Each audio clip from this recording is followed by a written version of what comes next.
Fala galera, tudo jóia? Espero que estejam todos bem, se divertindo com os vídeos anteriores. E agora é a segunda parte, né? Nós falamos da outra vez, no último vídeo, sobre o sistema executivo, que é um processo cognitivo, de identificação até a programação de uma resposta motora.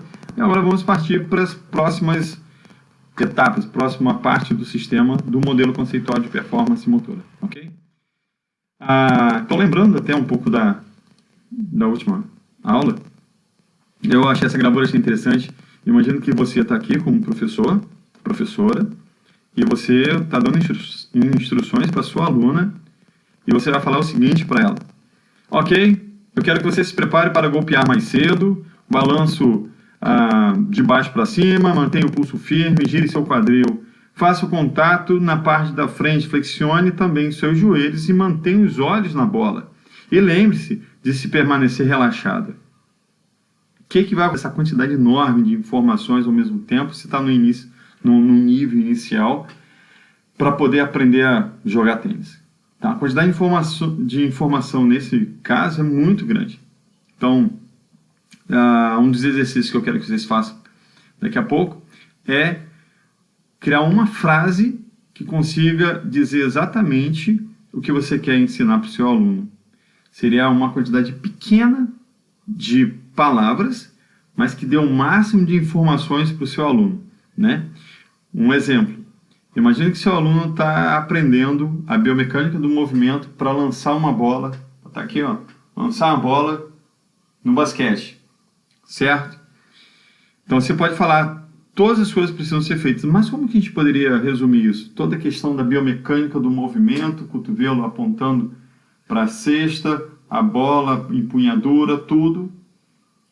E eu estava pensando sobre isso, eu imaginei o seguinte: você pode falar para o seu aluno o seguinte: coloque sua mão na cesta. Cara, imagina que você vai falar para o seu aluno: fica aqui e imagina que você vai segurar a cesta. Você vai colocar sua mão na cesta. Ele vai entender a informação, apesar da frase ser curta, ele consegue criar uma imagem mental do que você espera que ele faça. Então, mesmo estando com a bola na palma da mão, e você fala: coloque sua mão na cesta, ele vai fazer o movimento correto para colocar. Precisando de algum ajuste, você explica e o cara vai fazer. Show de bola? Então a gente vai chamar isso de o máximo de informação com o mínimo de palavras. Show? Então vamos lá. Então essa primeira parte, executivo, vocês já sabem de cor, já está tudo profissional. Depois que você elaborou a programação da resposta, você tem o seu primeiro feedback, que você está criando o estado desejado, que ainda é um processo cognitivo, que vai para um comparador. O que esse comparador faz? Você criou uma imagem do resultado do movimento que você espera que alcance, e esse comparador ele vai enviar para o estímulo externo, vai comparar com o estímulo externo se houve uma defasagem entre um e outro ou não. Se você acertou o alvo como você programou, está desejado, e aconteceu ou não. Se você precisa corrigir isso ou não, ok? Então tem que comparar o que está acontecendo no mundo, lá fora do seu corpo, e o mundo mental, se está tendo o mesmo resultado que você espera ou não, ok? Sistema efetor programa a resposta depois que desceu pela medula. Agora é o programa motor que desce pela medula espinhal até a contração muscular. Passou daqui, não tem como parar mais. É aquele sistema da fisiologia do exercício, da lei do tudo ou nada, né? Quando existe um impulso elétrico na fibra nervosa, né? Na célula muscular, na célula nervosa, quando o impulso elétrico passa de um certo nível de potencial eletrônico, elétrico, vai haver uma contração muscular. Não tem como não passar. Não tem como não ter essa contração muscular. Ok? Então isso vocês vão se aprofundar bastante na área da fisiologia. Mas, daqui para cá desceu, vai haver a contração muscular. Então passa para a medula, chega até o músculo. E aqui você tem o seu primeiro feedback, que é o feedback proprioceptivo. Quando alguma coisa acontece no músculo e ele cria um circuito que entra na medula espinhal, ele fica só aqui, ó. do músculo para a medula, só isso, sem passar pelos processos cognitivos, chama-se movimento reflexo. É um movimento que você tem, por exemplo, quando encosta numa panela quente e você simplesmente estira a mão. Esse movimento reflexo, ele não tem participação do centro nervoso, ok? Não tem participação dos processos cognitivos. Ele vai, o impulso no músculo, opa, está queimando. Ele vai até a medula, né? E fala, opa, vamos contrair esse músculo. E aí você tem a contração. Paralelamente, essa informação que aconteceu no músculo, que estava queimando a tua pele, ele também vai para o cérebro, para o sistema nervoso central. Mas ele chegou um pouco depois para você entender, poxa, por que eu tirei a mão da panela? Ah, porque está quente. Mas quando se chega a essa conclusão, sua mão já saiu. Esse é um sistema de defesa, um sistema de proteger o nosso corpo, ok? Mas beleza, feedback. Que bicho é esse que a gente vai falar um monte de feedback? Feedback, eu procurei alguma analogia para poder ficar bem clara. Então, feedback, tradução literal, seria a retroalimentação. Seria uma informação do ambiente que você obtém para poder chegar a novas conclusões ou criar novas comparações com o que está acontecendo, ok? Então, seria uma retroalimentação de um sistema. Um exemplo muito legal, que eu acho que facilita a aprendizagem sobre o que é feedback, é a questão do ar-condicionado, ok? Então, você liga seu ar-condicionado, quem tem, você liga um ar-condicionado a 20 graus, temperatura confortável. Quando o ambiente está acima de 20 graus, aqui ó, o ambiente está quente, está acima de 20 graus. Esse sistema, feedback, vai dizer, lá para o sistema nervoso central do ar-condicionado, está quente. Então, o ar-condicionado ele liga e começa a esfriar o ambiente. O ambiente começa a ser resfriado e vai descendo a temperatura. Você marcou 20 graus, mas ela já baixou, ficou abaixo de 20 graus. Quando essa temperatura ficou abaixo de 20 graus, ocorre o feedback dizendo, está marcado 20 graus, mas já está abaixo de 20 graus. O ar-condicionado, sistema nervoso central, falou o quê? Ok, beleza, vamos desligar o ar-condicionado. O ar-condicionado ele é desligado. E como ele foi desligado, a temperatura que está abaixo dos 20 graus, faz de conta 17 graus, e o ar-condicionado foi desligado, então ele começa a esquentar novamente, começa a aquecer o ambiente. Então o ambiente vai ficando quente, e aí quando a gente passa dos 22, 23 graus, o que o feedback, né, o que o sensor fala que isso é o feedback, essa informação é feedback. O que o sensor fala? Você marcou 20 graus, mas já está 22, 23 graus. O sistema nervoso central do ar-condicionado faz o quê? Vou ligar o ar-condicionado. E aí, novamente, ligo o ar-condicionado e começa a baixar a temperatura.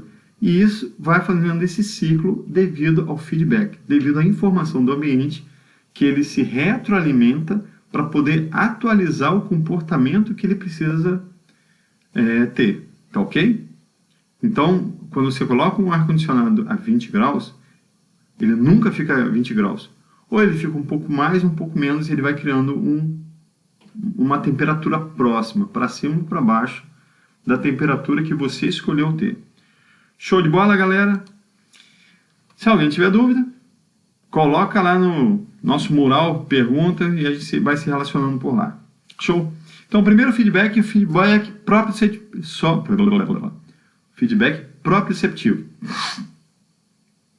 O que ele faz? Faz de conta que eu peguei uma bola de vôlei e joguei para vocês. Ok? Aquela mesma bola de vôlei que eu joguei no outro dia. Então, o estímulo externo, a bola está vindo. E você vai usar força para pegar aquela bola, comprimento muscular, posição da articulação, a posição do seu corpo, suas inclinações, equilíbrio. Você vai pegar tudo isso e vai usar para pegar a bola. E esse feedback vai te dar um retorno de se você usou a força necessária, adequada ou não, o comprimento foi legal. E esse feedback vai ser enviado para o seu sistema nervoso central para comparar com aquilo que você queria fazer. Então, o feedback proprioceptivo está relacionado ao seu corpo. Por exemplo, eu estou com a mão levantada, não preciso olhar para a minha mão para saber que ela está levantada. Porque eu tenho um sistema dentro do meu corpo que fala para mim, ó, sua mão está levantada, ok? Esse é o feedback proprioceptivo. Minha mão está balançando, eu não preciso olhar para ela para saber se minha mão está balançando, ok? Feedback proprioceptivo. Você não precisa ver, você não precisa escutar o movimento, você precisa só sentir o que está acontecendo para saber o que está acontecendo, onde, como e por aí vai. Próximo, agora é a resposta exteroceptiva. Show de bola. Então, eu arremessei a bola em vôlei, você segurou a bola. Agora você tem o feedback exteroceptivo também. Que feedback exteroceptivo é esse? Você consegue olhar a bola. Informação visual, ela está na minha mão. Então você sabe, e você tem agora mais informações para o seu feedback intrínseco usar na comparação do movimento desejado que você queria fazer. Tem o feedback exteroceptivo também, são os dois principais, né? A visão e a audição. É o barulho. A bola chegou, eu segurei a bola. Eu escutei o barulho dela batendo na minha mão e eu vejo a bola na minha mão. Então, dois feedbacks. O feedback exteroceptivo, visual e auditivo. E agora, com essas informações proprioceptivas e exteroceptivas, eu consigo montar uma imagem mental para comparar com a imagem do estado desejado que eu queria fazer. Legal? Após esse, nós temos agora... Então, o próximo agora é... Esses dois, o feedback proprioceptivo e o feedback exteroceptivo, eles compõem o feedback intrínseco. E agora nós vamos ver aqueles que compõem o feedback extrínseco, que tem a resposta motora e tem o resultado do movimento. O que isso significa? Nós podemos falar que o resultado do movimento ele é composto por esses dois aqui, o conhecimento de resultado e o conhecimento de performance. O conhecimento de resultado, geralmente, ele é redundante ao feedback intrínseco. Tipo chover no molhado.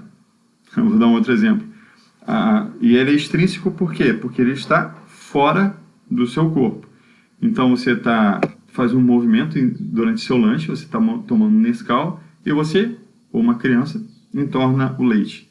O feedback intrínseco diz, cara, minha mão bateu, eu senti minha mão batendo no copo, eu ouvi o copo caindo, eu vi o copo caindo e entornando o leite. Então, o feedback intrínseco deu todas as informações de que ele entornou o leite. Conhecimento do resultado. O pai, a mãe, alguém na mesa, vira para ele e fala, cara, você entornou o leite. É uma resposta de um resultado no ambiente em que alguém externo falou para você, ok? Um atleta correndo. O que o professor faz? Cara, o cronômetro marcou que você correu em tantos segundos. Esse tempo, essa informação que o professor está dando para ele é um conhecimento de resultado. O conhecimento da performance. O que é? O cara está lá fazendo movimentos de luta, está lutando boxe.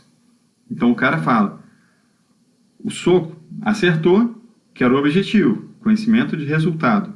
O conhecimento de performance está mais relacionado à qualidade do movimento, ou seja, você podia ter dado o soco mais rápido, mais forte, você podia ter esquivado com mais velocidade.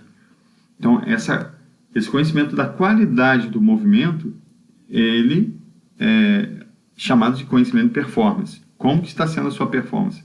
o que a gente pode fazer em termos de performance para melhorar o seu resultado. E conhecimento de resultado seria o resultado propriamente dito do que ele alcançou, ok? De cada 10 saques, você acertou 7. Conhecimento de resultado, de 70% de desempenho, 70% de acerto no saque do voleibol. Conhecimento de performance, você poderia ter sacado mais forte, mais baixo, mais rápido. É a qualidade do movimento. E pode ser obtido por meio do professor. Você pode obter essas informações por meio do cronômetro, né? Por meio de testes, por meio de aparelhos e também por meio de vídeos. Você pode filmar a sua performance durante um jogo e assistir essa imagem nesse vídeo que foi gravado sobre a sua performance pelo seu aluno, a performance do seu aluno, e em cima desse vídeo você fazer a análise. A informação que o vídeo está passando para você é um feedback extrínseco, ok? Então, resumindo, o que tem de semelhante entre o conhecimento de resultado e o conhecimento de performance? Ambos, feedback extrínseco. Então, semelhança. Geralmente, eles são verbais, ou é verbalizável, são extrínsecos e acontece depois que você realizou o movimento, ok? Não dá para acontecer isso durante o movimento. Você tem que ter tido o resultado final e a partir do resultado final você vai ter o seu feedback. Diferença. Então, conhecimento de resultado é informação sobre resultado em termos de meta ambiental. Você correu 100 metros em tantos segundos, ponto. Conhecimento de performance é informação sobre a produção do movimento ou o padrão de movimento, a cinemática do movimento. Mais rápido, levanta mais o joelho, abaixa mais o quadril e por aí vai. Outra diferença é a frequentemente redundantes com feedback intrínseco, né? O conhecimento de resultado. Ninguém precisa dizer que você fez uma besteira quando você sabe que você fez a besteira, né? Aqui outra diferença é normalmente normalmente distinto do feedback intrínseco. Essa informação geralmente você vai obter de fora. É mais utilizado o conhecimento de resultado em laboratórios e o conhecimento de performance você utiliza mais nas tarefas do mundo real, ok? Eu gostaria que você pudesse agora dar uma voltinha e tenta identificar nas pessoas que estão na sua casa, o que eles estão fazendo. Faz de conta, está costurando. Se estiver só assistindo televisão não vale, tá, gente? Tem que estar fazendo alguma coisa. Dormindo ou ficar na frente da televisão assim, não vale, ok? Tente identificar quais são os processos cognitivos que essa pessoa está realizando, qual seria a identificação do estímulo para ela realizar aquilo, a seleção das respostas, a programação das respostas e o feedback que ela está tendo. Como que ela sabe que ela acertou o buraco da agulha se estiver costurando? Como que ela sabe disso? Feedback. Qual? Tenta descobrir isso para mim, ok? Lava prato, seja o movimento, a realização do movimento que ela estiver fazendo na caçada lá. E depois você pode experimentar em você mesmo. No final a gente vai fazer um exercício. Valendo nota agora. Agora é sério, valendo ponto. Tá? Então, para que você, tentando juntar tudo que a gente falou até agora, para que você possa criar um programa para ensinar uma habilidade motora para qualquer pessoa, você precisa observar 3 aspectos, que a gente vai chamar aqui estrutura corporal, intencionalidade e estímulo ambiental, ok? Para que você possa aprender qualquer movimento ou ensinar qualquer habilidade motora, qualquer movimento, você vai precisar desses 3, mas nós vamos focar no nosso curso, a partir de agora, muito mais na intencionalidade, tá ok? Nos aspectos psicológicos. Mas é importante você saber que os 3 estão entranhados, não dá para fazer um sem fazer o outro. Um está relacionado ao outro, ok? Então, estrutura corporal vai desde a genética até os aspectos fisiológicos e também os aspectos mecânicos, tá? Cinesiológico, mecânico do movimento e por aí vai. Estímulo ambiental.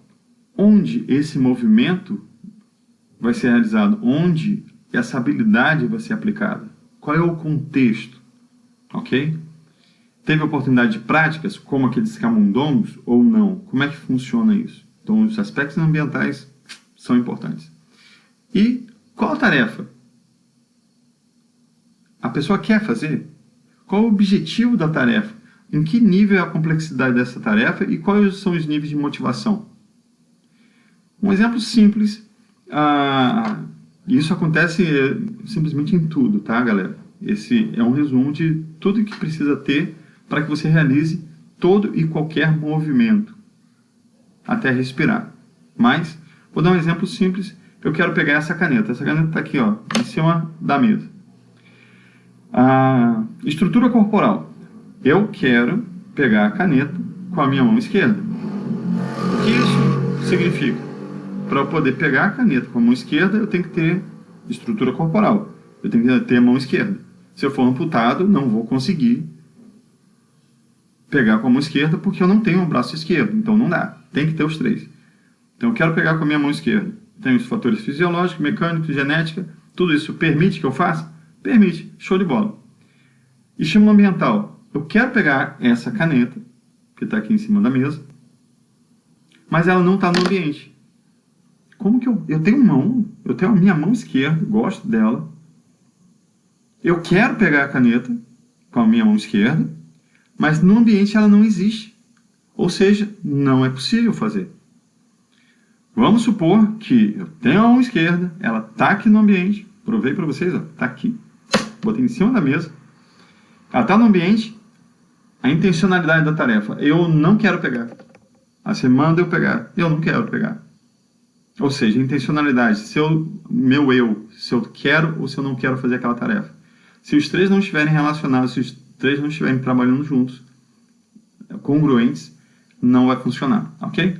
Então, eu tenho que querer pegar, ela precisa existir no ambiente, precisa ter o estímulo ambiental, e eu preciso ter estrutura corporal, desde o DNA até o sistema nervoso, organizado para que eu consiga realizar essa tarefa. Show de bola? Então, a partir desse exemplo simples, vamos para a prática. Um exemplo que eu quero que vocês...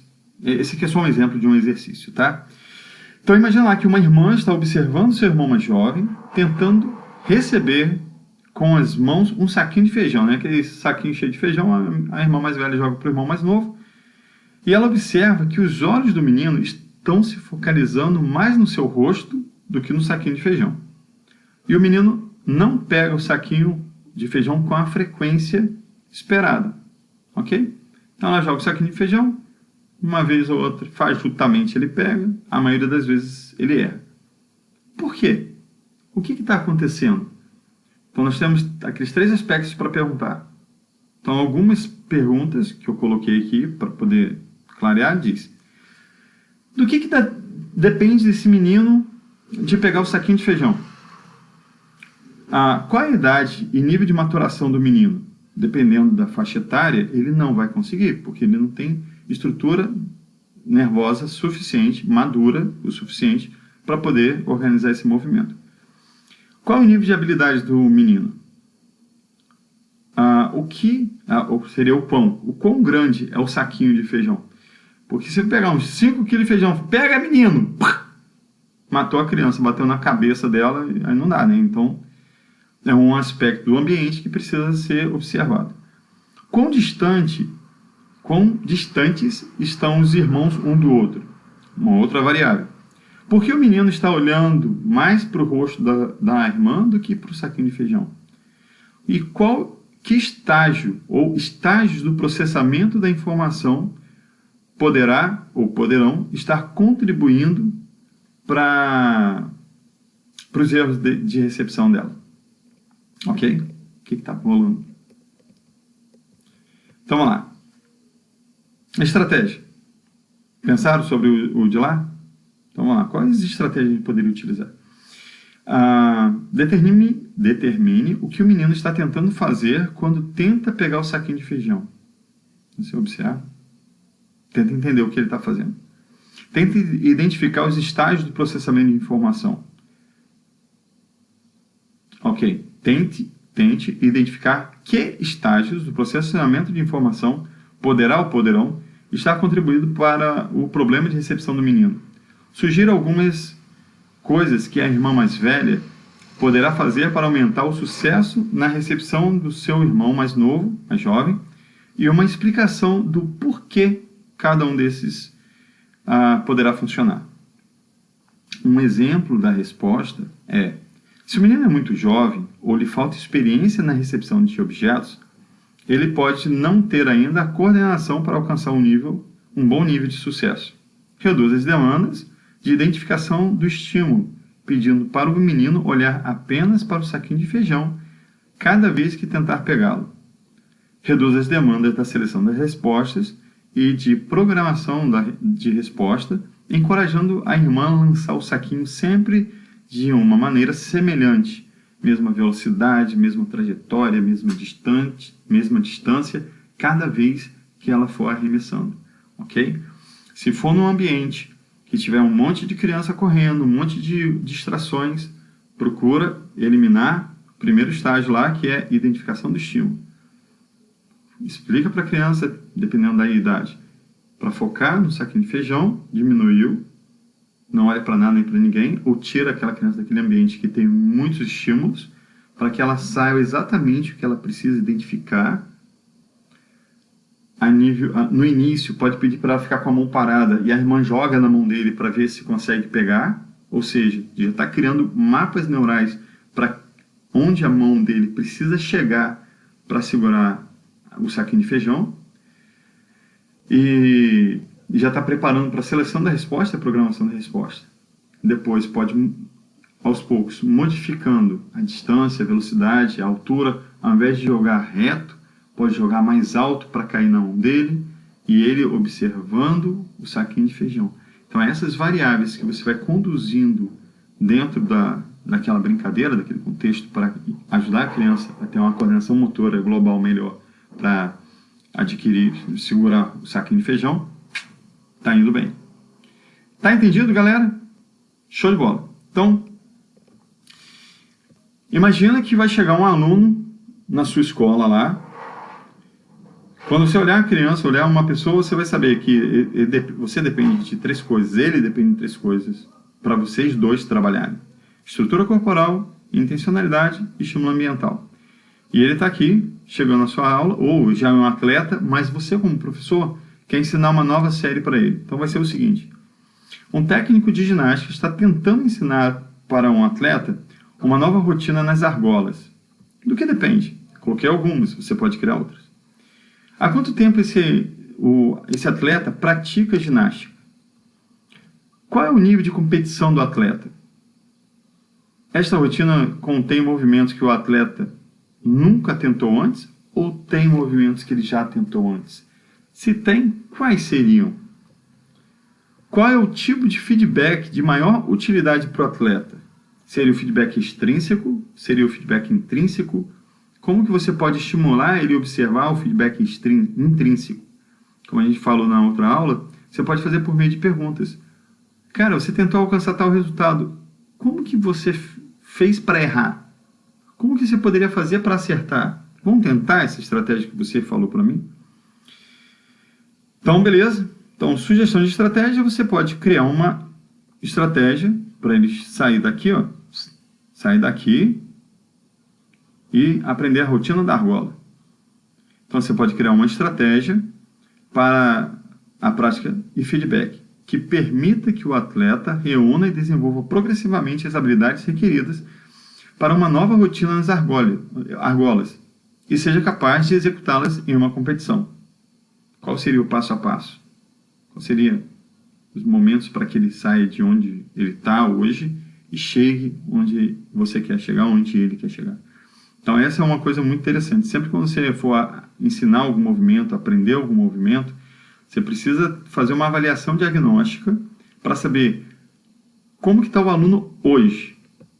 Pode estar horrível, não é problema, porque não existe horrível ou não horrível. Não existe certo e errado, existe nível. O nível dele está aqui. E você quer fazer o que com isso? Quer levar para cá? Show de bola. Então, tem que saber de onde está saindo e saber onde quer chegar. Aí o caminho fica muito mais fácil. Tá ok? Então, mais um exercício para vocês fazerem. Eu quero muito saber o que vocês vão fazer com isso. Estou curioso. Valendo, ponto. Então, vamos lá. Um homem recentemente, galera, isso aqui é vida real, tá? Isso pode acontecer com qualquer pessoa. Quando eu terminei a minha faculdade, quando terminei a graduação, eu estudei na Rural, né? Cheguei na cidade de Campos e simplesmente não tinha emprego. Mas eu queria trabalhar, precisava trabalhar, estava recém-casado. E aí o que eu fiz? Montei uma aula de natação para crianças com síndrome de Down. Não tinha em Campos. Hoje eu nem sei se existe ainda. Mas é uma carência que existe no mercado. Se você quiser, eu acredito que a demanda é grande. Você pode fazer uma pesquisa rápida na internet. Quantas crianças estima-se que têm síndrome de Down, por exemplo, em Campos? Você pode trabalhar. Mas vamos lá. Então, um homem, recentemente, perdeu a visão em ambos os olhos como resultado de um acidente de trabalho. O cara estava lá trabalhando, foi cair um produto químico, estou inventando, produto químico nos olhos, e ele ficou deficiente visual, né? Perdeu a visão. Para que ele mantenha seu nível de condicionamento aeróbico, um desejo muito que ele tem, precisa aprender a nadar usando a braçada de crawl. Como que o cara vai nadar crawl? Depende de quê? Olha esse triângulozinho aqui e elabore as suas perguntas. Então vamos lá, algumas delas. Este homem passou por um teste que demonstra que ele não se afoga na água. Se ele passou por algum teste e demonstrou que ele não se afoga na água, significa que ele já também tem adaptação psicológica. De certa forma, se sente confortável na água. Como foi esse teste? Quem fez o teste? Você pode fazer esse teste para poder verificar o nível dele inicial. Ele tem qualquer outro tipo de deficiência além da visual? Você precisa adaptar, conhecer a estrutura corporal desse cara para adaptar a demanda dele. O professor, você, pode utilizar o feedback verbal de maneira que um homem possa compreender como que você vai se comunicar com ele. Pergunta para ele. Tem que estar sempre perguntando e observando as respostas. Tanto a resposta verbal quanto a resposta não verbal. Ele fala assim, você fala, você fez um teste de... Você se sente confortável na água? Me sinto muito confortável. Pô, o cara vai infartar só em você perguntar, então a linguagem verbal e a não verbal não está combinando. Tem uma coisa estranha aí, você precisa sondar mais especificamente sobre isso, mais profundamente. Existe alguma forma de feedback não verbal que o professor possa oferecer? Ok? O que você pode fazer a nível não verbal para que ele tenha feedback sobre o desempenho dele, para que facilite e possa aumentar o desempenho dele na braçada e no condicionamento aeróbico dele, ok? Como que você, sem falar, pode criar alguma coisa para ajudá-lo a entrar a mão na água da forma correta, na frente e não aqui do lado? Essas perguntas são interessantes porque você vai criar Cara, você já é um profissional muito diferenciado quando você aplica esse tipo de coisa, ok? Estratégia. Determine o tipo de feedback que ajudaria o homem a atingir a forma mais aproximada possível da mecânica correta da braçada de crawl. Solicite sua ajuda na determinação dos tipos e frequência de feedback que são motivantes, reforçadores e que ofereçam a informação necessária para a correção dos seus erros. É importante que está sempre em comunicação com o seu aluno para que a partir dele você tenha as informações para montar um método mais próximo da realidade dele para que ele tenha um desempenho melhor possível. Show de bola, galera? Então, nós vamos brincar um pouquinho, que é o seguinte. Eu quero que vocês aprendam a fazer malabarismo com 3 bolas. Tá bom? Pode ser 3 bolas, 3 laranjas, 3 melancias, eu acho que não é adequado, porque é meio pesado. Laranja funciona, já fiz, já testei, tá bom? Então, laranja funciona. Bola pequena, dos irmãos, sei lá, se tiver por aí. Mas eu quero que você faça o seguinte. Eu quero que você faça sua avaliação diagnóstica. arremessos de bola desse jeito que vocês estão vendo na tela, você consegue fazer. A meta é você fazer isso 10 vezes, 10 ciclos desse. Onde começa o ciclo e onde termina, não sei. Você decide. Mas eu quero que você faça a sua avaliação diagnóstica, quantas você consegue da primeira vez, e tenta esmiuçar, desde a identificação do estímulo até o feedback exteroceptivo, e como que você pode usar esse passo a passo que vocês aprenderam para poder melhorar o seu desempenho. Show de bola? Depois que vocês fizerem isso, faz o seu. Eu quero saber o número lá de quantas vezes você conseguiu fazer mais 3. Se você nunca praticou isso, provavelmente vai ser 0. Até você conseguir jogar as 3 bolinhas 10 vezes. Tá bom? Vocês vão perguntar, 10 vezes do quê? Não sei. Já que vocês perguntaram, então é 10 vezes cada bola. 1, 2, 3, 4, 5, vai dar 30. Ok? Cara, dá pra fazer. Mas eu quero que vocês saiam do basicão e até chegar a um nível maior. E, paralelamente a isso, até para aumentar a quantidade de informações na prática do que vocês estão fazendo, eu quero que você escolha uma pessoa na sua casa e você faça a mesma coisa com ela. Feedback, a avaliação diagnóstica sua, a avaliação diagnóstica do outro. Tenta identificação do estímulo, quantos estímulos você precisa usar para fazer isso, quais são as respostas, qual é o programa de resposta, segue até os feedbacks em você mesmo, você tenta observar e entender isso, e depois você vai fazer com o outro. E aí eu quero tanto os resultados das bolinhas, você no início, filma para mim, esse eu quero você filmado, e você fazendo o máximo possível, que a meta são 10 ciclos, tá bom? E você pode fazer isso com a pessoa que você está ensinando também. Filma ela para mim no início, avaliação diagnóstica e depois a avaliação final. Quanto tempo vocês têm isso? Cara, até a sexta-feira da semana que vem. Tá show? Vou indo embora então, porque agora vocês têm muito trabalho para fazer. E um beijo no coração. Tchau, tchau.